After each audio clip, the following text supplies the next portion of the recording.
Buongiorno, buon pomeriggio, e buonasera, Lazio world.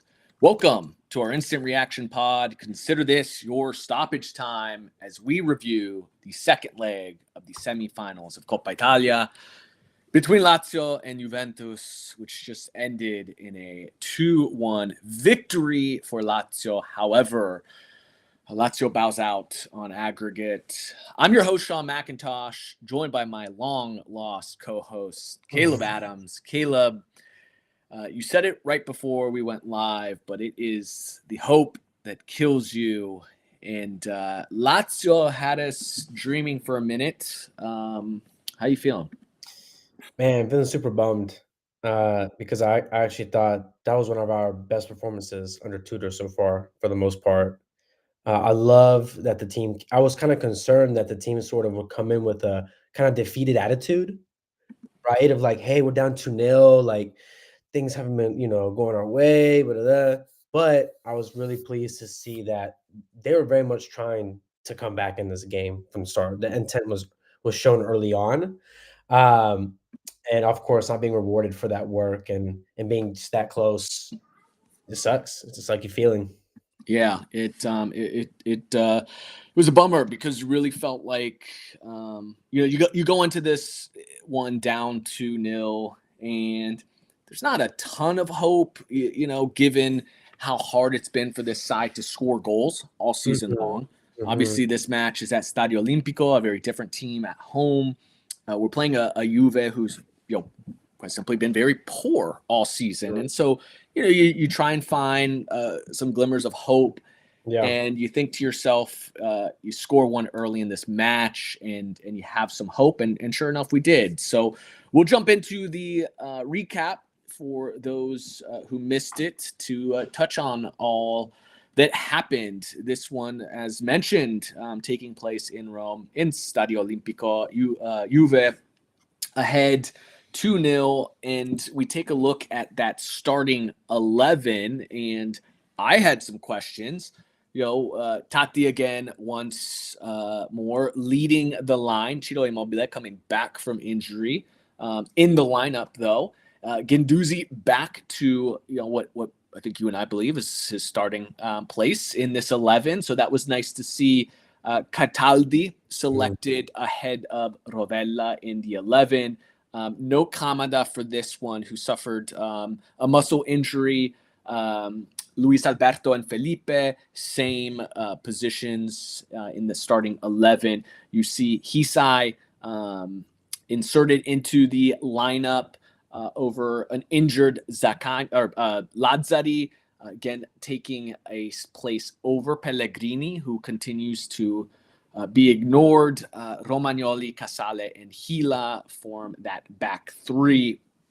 And very early in this one, Lazio, with all the intent and purpose in the world, scoring early in 12th minute. It is two things that you really never expect to hear as a Laziale, and that is a goal from a corner and a goal coming from Tati Castellanos. So it's a double whammy of surprises. 12 minutes into this thing, giving Lazio hope, energy, and fueling that effort to push forward. Lazio really doing a nice job to pressure and pressure and pressure. However, Mandas is forced to make a massive save in the 23rd minute on Vlahovic from point blank in the box. And another couple opportunities here and there, but a real opportunity missed in the 44th minute, which would have closed out a damn near perfect. Simply misses an opportunity in the box. It was, again, kind of a tale of what we've seen from Tati when given an opportunity. He simply can't take advantage of it. And so we enter halftime up 1-0, halftime substitution. We see Patrick enter the match for Gila. Then in the 49th minute, it is Tati coming up massive. A nice one-touch from Luis Alberto to Felipe. Felipe finds Luis, and then Tati on the end of it, simply a really nice finish, which is something that we haven't been able to say enough from Tati. So up 2-0. See a couple of substitutions made. We see Vecino come on for Felipe Anderson in the 61st minute. And then I had messaged you that I was hoping to see the insertion of Ciro late into this one. I was hoping to see Rovella. We did see 81st minute Ciro come on for Tati, Rovella for Cataldi. Unfortunately, the other substitution I was hoping to see was Isaacson, who did not find his way into this match. But unfortunately, it's the 84th minute in which a Timothy Weah, I guess it was an attempted cross, right? He just kind of knocks that one with some pace into it, whether it was a shot or hard low ball into the box. And Milik kind of sneaks away and sneaks past Romagnoli to tap it into the goal and ultimately seal this one. So, Caleb, your 3 words or less on this match. Well, I'm going to use these 3 words: substitutes decide game, or substitutes decide match. And it'll be negative when I say it, but I do think there are a lot of positives to glean from this match for the rest of the season, going into next season. However, in this match, I felt that it was truly a tactical error from Tudor. And in this case, again, let me preface this by saying I thought he got everything absolutely right tactically on the field in terms of how to break down Juve, because we weren't just scoring goals. We were creating chances left and right everywhere. I mean, Let me note this real quick, because here's an action, and I didn't get a chance to mention the statistics, because I will say the statistics at least deceive what my eyes saw. And I think it's going to deceive you too, because we're talking about all the chances, right? And simply put, I thought Lazio outperformed Juve, right? They seemed to be the team that wanted to win this match, and Juve, in typical fashion, low block. But you see the expected goals from Lazio, 0.57 to Juve's 1.4. Mind blowing to me. Total shots, you've got 9 for Lazio to Juve's 8, and then 5 on target, which again has been really a challenge for this Lazio side, finding shots on frame. 5 on target to Juve only had 2 on target. But again, you look at the corners. Lazio only had 2 to Juve's 5. So the statistics would actually indicate that Juve was the better, quote unquote, better side, at least in an attacking phase, which, I thought we did a much better job in trying to at least create. Obviously, we scored 2 goals. I think this is the reason why you have to combine statistics with watching the match, because what sometimes these numbers won't account for are those, when you say opportunities, it doesn't necessarily mean a clear, it can mean, yes, like a shot that goes wide. But for me, and I think how a lot of other people may see it is, it could be an opportunity, like say where you find an opening and the guy makes the wrong pass, right? That is an opportunity in itself, but it won't be counted on XG because no one took a shot, right? So that's why it can be a little bit deceiving. And I think Juve did create 2 really high quality chances from memory. There's the one save that we made early on in the game. That was a pretty high quality chance. That was quite close to the goal. The other one came when Marusic came in with that last ditch effort tackle. That was literally open net. Yeah, that absolutely. Itself probably had made up a lot of that total XG number. So Juve did create some chances for sure. But they had less, but they created better quality chances where we didn't have many shots, but I think in terms of the way we played and openings that we had, decision making, all that stuff combined, we didn't get the shots or that sort of XG to fall in our favor. Yeah, which is a continued theme from this season, right? Even when we have nice patterns of play and there's some good combinations, and at least there's something happening in that middle phase of the game, it is that challenge of trying to turn that into real chances, which we struggle in, which is why we kind of harp on Tati, and we'll spend some time talking about him of when he does miss some of those opportunities, and we just don't get enough today. And obviously today you saw kind of both sides of him, the good and the bad. But yeah. Yeah. So back to my point, just I'll do it real quick here since we use up a lot of time already. I think that Juve very much are trying. They had to make the substitutes. They had to go for the goal, but it seemed that we were quite conservative. It was very clear early on, even like the 65th minute, that our guys are getting gassed. And if we wanted to push for goal, we were going to need some fresh legs, particularly in midfield. And weirdly enough, the first substitute was Vecino for Felipe, which, first of all, like to me, sends a message of: are we trying to like park the bus here? Are we trying to hold this until overtime? What's like the intention of this? I didn't really quite get it. Um, and what how that affected the game was when we did get the ball, because Juve started to be a little more ambitious in the attack. That means more openings on the counter. But when we did have those opportunities and openings, we had Tati and Luis Alberto. That's it. We had them two trying to combine and beat five guys on the counter attack, right? And I thought losing that outlet in the attack was a big mistake from Tudor, despite getting everything else right and getting us into that position to begin with. So kudos to him for that.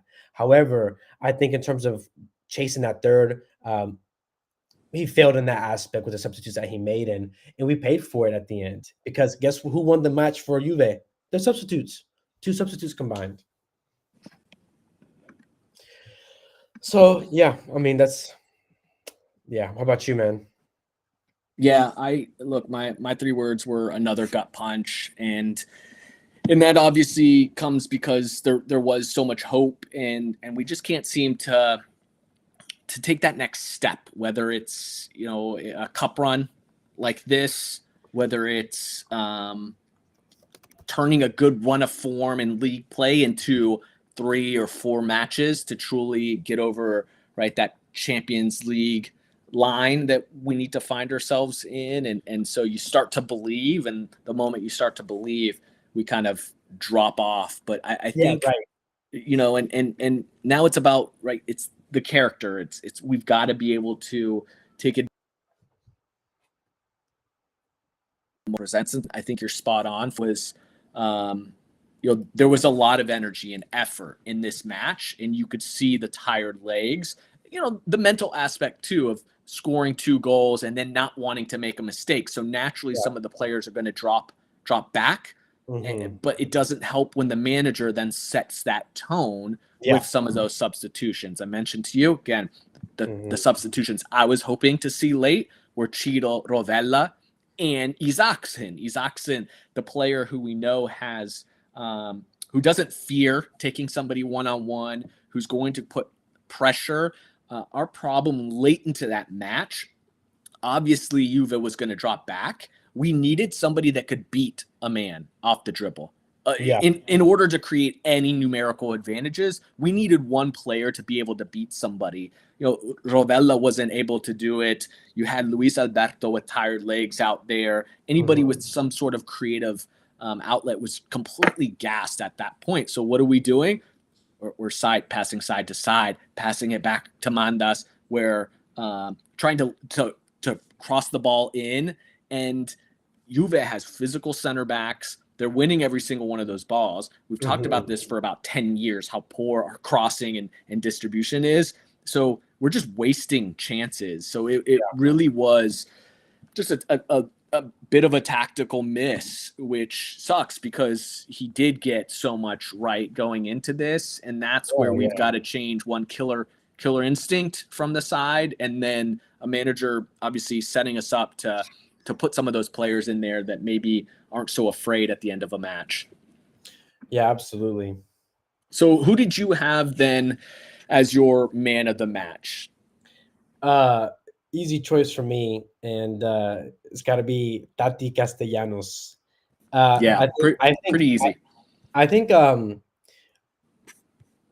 course we saw a lot today of when you watched the game. Did you hear what the commentator on? Were you hearing the commentator by any chance? Right? Yeah.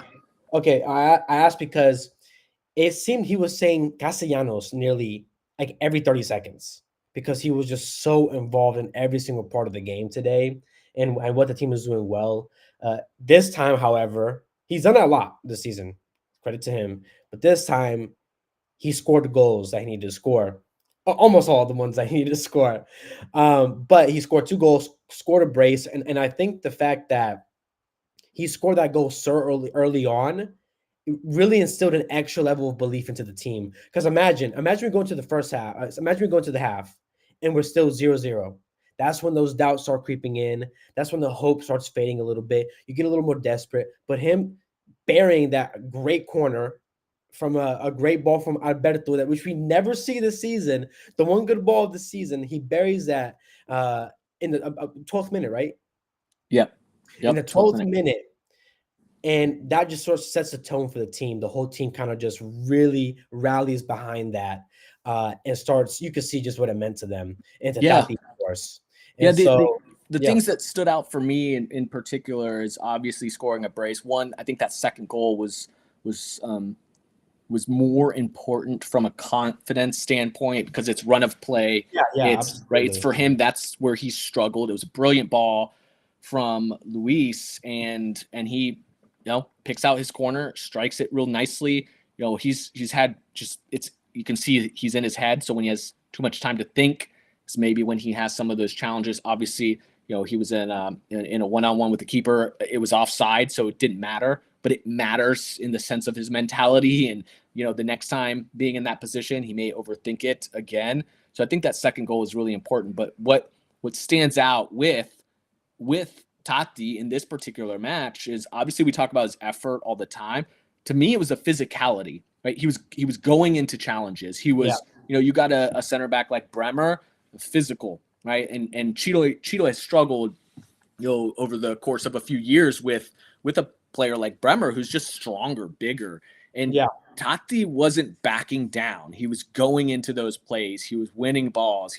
Even when he wasn't winning the ball, he would put his shoulder into a tackle, letting people know he was there. And that really helped set the tone for the rest of the team, right? We're typically accustomed to seeing Guendouzi be the player who was and is setting the tone. But to have your striker do that, I think it really helped energize the rest of the team. And, you see when he does bag some of these goals, how much it means to everybody. And they, felt for him. So it was a beautiful thing to see. Now, we just need to see more of that. And, we see Uda here on YouTube. On the bright side, we have found the SS Lazio striker. And I sure hope so. We all want to see Tati succeed. It's now just about doing it consistently and finding that confidence, because we're not going to have, right, at least this season, we're not going to have 100 opportunities per match. So you've just got to be clinical. Who'd you have as your bidone? I found this kind of tough. I actually thought everyone for the most part was quite solid. But my bidone is probably Hisai. I honestly forgot he was playing in the game. So I would have said, I would. I was really struggling who my bidone was, and I was thinking about Hisai, and I had that exact same thought. I said, but you know what? I actually had to give it. I had to give it to Romagnoli, and that is just because of, right. I think he did mostly everything fine. He was physical. I loved, I love how much our center backs under Tudor's system press up, like challenge high up the field. Same, and I thought he did well for the most part until the Milik goal, right? And I'll take a Hisai, invisible, not knowing he's there, because he didn't really hurt us in any way. He didn't help us, didn't hurt us, and I'll take that.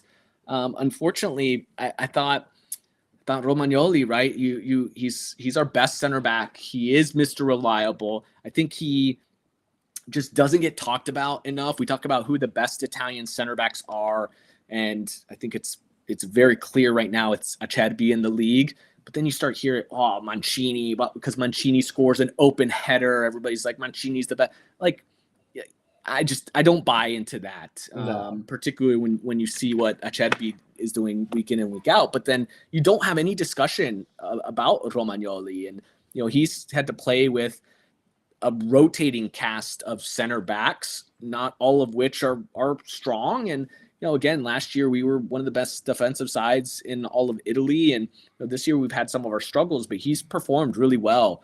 And so, I had, because I didn't think anybody particularly stood out. I thought Marusic had a really strong match. I like what I saw from Marusic today, and he's usually a contender for Bidone. So for that reason, I've got to give it to Romagnoli for his part in that goal. I'll say too. I thought that I do think it's a bit harsh to give it to. I do think it's a bit harsh to blame him for that goal, simply because I actually think that ball is in that sort of area where it's much more. It's easier for the keeper to get to than the player. And like that thing was coming in so fast. Yeah, and I'm pretty sure it kind of looks like a shot to the far post, but I think way smart in knowing that, hey, even if I just like shank this, at least maybe someone's over there to get it.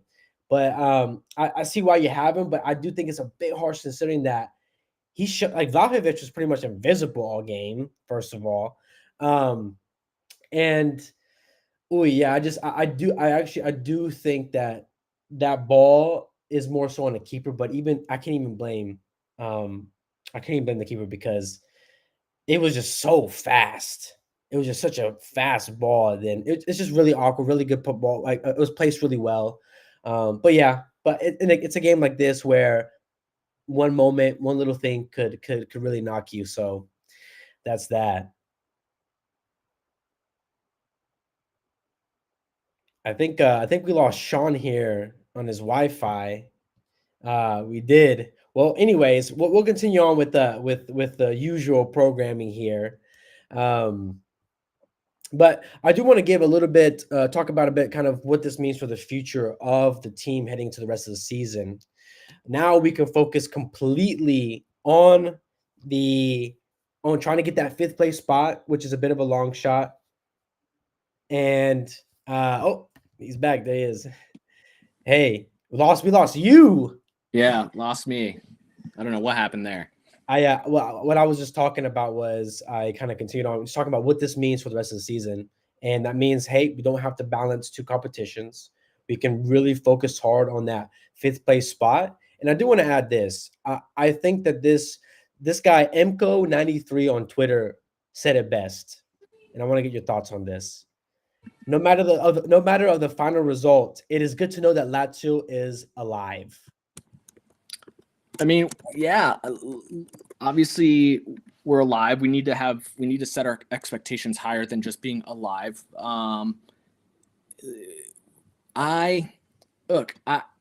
You look at the schedule, and the schedule is really favorable. I don't know. I would say 50-50. I'd say we actually have a 50% chance of finishing in the top 5, but I really question our abilities to get things done. I said my 3 words was, this was a gut punch and another gut punch. I need to see us react. I need to see this side just when it gets hard, when we have an opportunity to snatch something, do it. And look, winning matches is always going to be hard in this league. We've got Verona on Saturday, then we've got Monza, Empoli, Inter, who has already clinched the Scudetto, and then Sassuolo. Like, it doesn't matter who you play to win that many consecutive matches. We've won a couple in a row. We're asking us to win 5 more. I don't know what it'll actually take. 4 out of 5 matches, maybe, right? Based on who Roma has to play. But I think there's a 50-50 chance. What do you put our chances at? Well, I want to push back a bit on one thing you said, and that's I question our ability to get things done. Okay, that is fair. It's fair for most of the season. I will say, I know that we lost to Juve that first round, right, of Coppa Italia. We lost to Roma, right? However, with that said, Salernitana, for example, we need to get that done. Dustin, this is a team we lost to earlier in the season. This is a team that it's like, hey, we just need to win this game. We need to seal the deal, get it done, wrap it up, get the win, on to the next game. We didn't do it before. We did so this time around, 4-1. We go to Genoa. not a super easy team. They're not great either, but a tough team to break down. And it wasn't the prettiest. It wasn't the most beautiful display. But we got it done. We got a 1-0 win. It was again. I mean, how many times this season? You said it yourself. We've barely seen this team, even when things are going against them, come up with the win. And they haven't showed that in the past. They haven't, for sure. That has been a trend.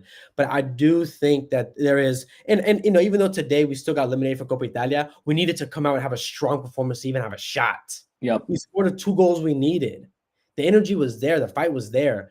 I do think Tudor really hindered the team at the end there with his substitute decision. I think if he gets those right, if we have that outlet in Saxon in those counterattacking opportunities, I think we're looking at a win. I really do think so. I think we keep the momentum, and it wasn't like our momentum that was gone in the second half. I do think that it was ripped a bit when the substitute was made, the first one, Vecino.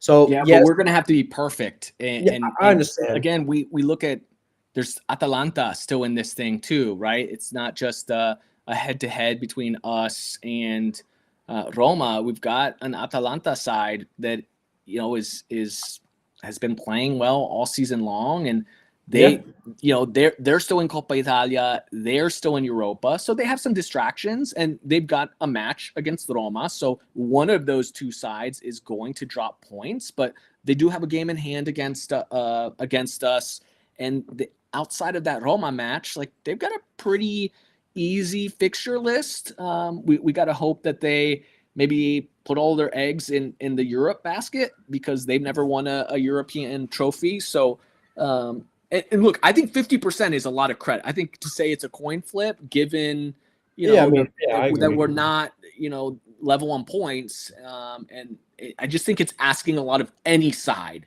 to go perfect, let alone our side. And we still haven't, right? We got the job done against two lesser sides, but we're not scoring a ton of goals. And like, we know we're still capable of one mental lapse or two. So I just thinking it's tough for me to buy in that we're going to play like this perfect football for 5 minutes. No, I agree. But I do think, and I'm going to talk about Adrian Tito's point here, that he said Tudor has massively improved the mentality. I do see a sort of different shift in the team of a little more fight, a little less backing down. I do think even when things seem bad, there seems to be another level of sort of gear to them that we didn't see prior.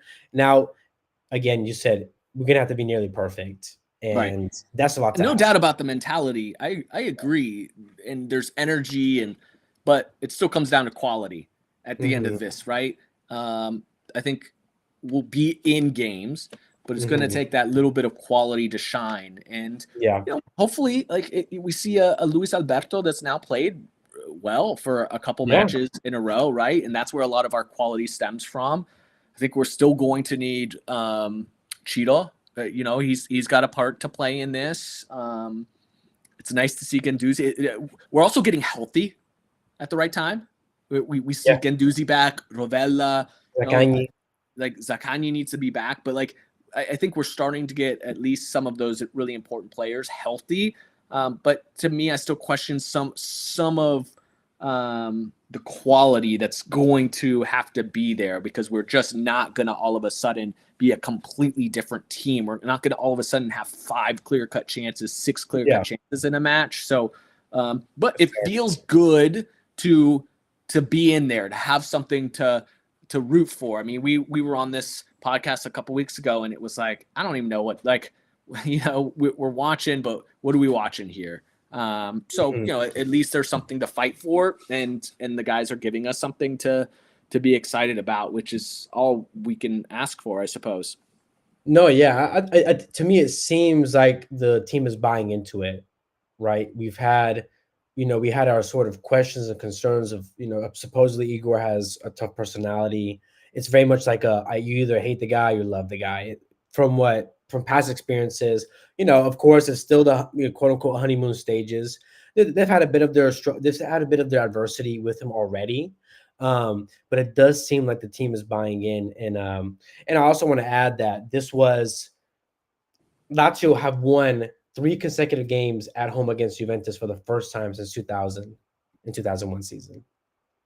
So, not a bad sort of stat, even though not a bit Different not a bad. Juve side, right? Like this is Yeah, for the sure. worst Juve side For of sure.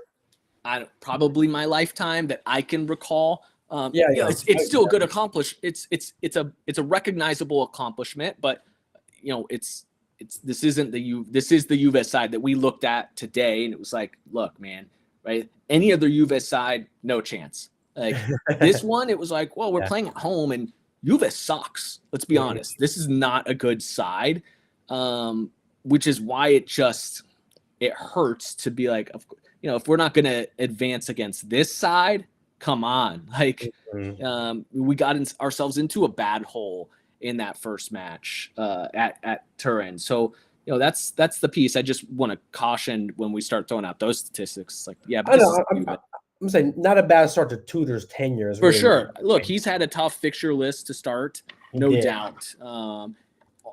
And that's why I still want to cautious. Like, I'm still trying to protect my mentality of just look, asking us to win 5 matches in a row. You know, I guess it would be 7 matches in a row if we go down here. And while Inter doesn't have anything to play for, like they're still going to have quality on their side. And you know, I know Patrick is saying Juve is 3rd in the league.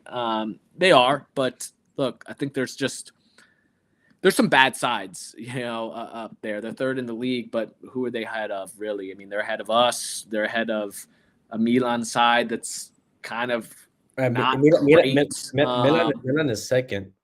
They're what? They're second. Juve. Second?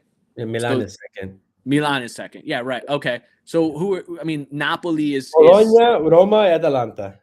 Yeah, so exactly. So they're not, right? Roma is not good. Let's not kid ourselves, right? They're not good. Atalanta, I think, is a decent side, underperforming. Napoli was right Scudetto hangover, and they've just been really bad this year, and like we haven't been that good either. So while Juve is in 3rd, like, you know, it's not the same Juve.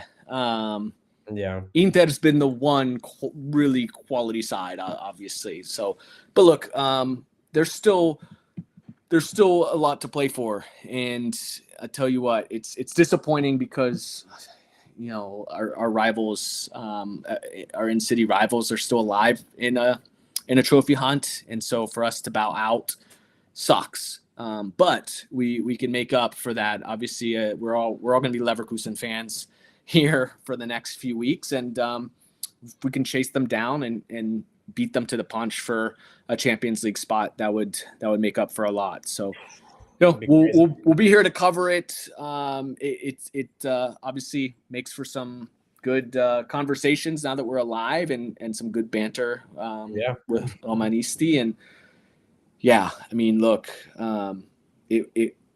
it would be a really positive season and a big turnaround if we can somehow cover this ground, and there's every reason to be hopeful. But you know, we'll see what happens. Either way, for us, it's sempre Forza Lazio.